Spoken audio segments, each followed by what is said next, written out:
I know with my brother, when he's mad, he doesn't want to talk to me. But, we can go out and we can have a lacrosse catch for 25, 30 minutes. And that's like our language, right? So that's kind of our bonding and our sense of communicating it in a certain way. I didn't know if you wanted to speak on that or if you felt that as well, because it's something I know I feel and why I'm always drawn to the game.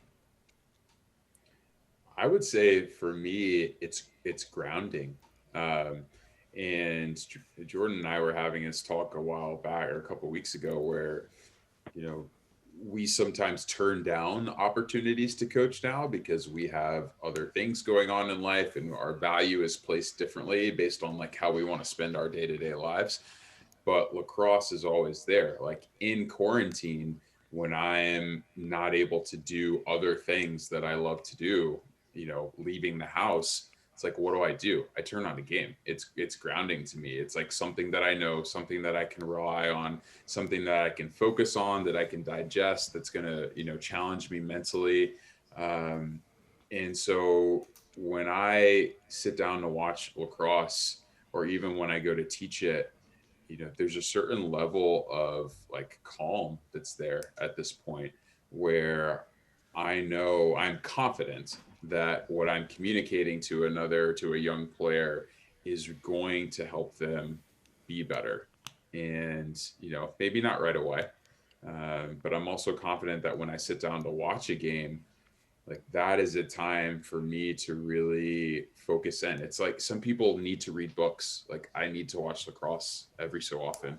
Um, and I still study the game. And when I turn on a new game, it's not like, oh, this isn't like the way we used to play it. It's like, how is the game being played now? And I want to learn. I want to know like what's new, what's fresh, what are kids doing? Defensemen aren't throwing checks. That's for goddamn sure. And I'm like, okay, so if that's not a part of the game anymore, then like how are they setting themselves apart? Um, and so it's a learning experience for me, and it's a way to connect with something that's really close to my heart. And when I watch a game, I call Jordan and I'm like, yo, I just watched Towson and Hughes from like 1994 in the dome. Like you wouldn't believe what these guys are wearing. And it's just like Yeah, and it's just this it's this constant digestion of the sport and of the game. And that spirituality is such a great way to put it. I think that that's really true. It's funny that you say like having a catch is your language, like that's for Francis and I, that was something we did every day for 4 years, outside of our confines of practice. We would just go have a catch every day because that's the medicine. We didn't need to be in practice to do it. And it's funny to kind of circle all of our conversation up between Syracuse and what lacrosse is to us. As you guys know, I got married in Syracuse, up in Armory Square in the middle of Syracuse, probably 15 minutes away from the Carrier Dome. Francis made sure that he went to the Carrier Dome when he was visiting Syracuse.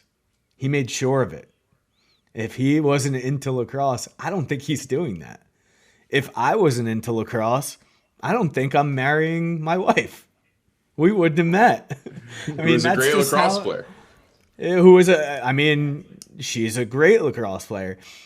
And what were Francis and I doing the day before my wedding?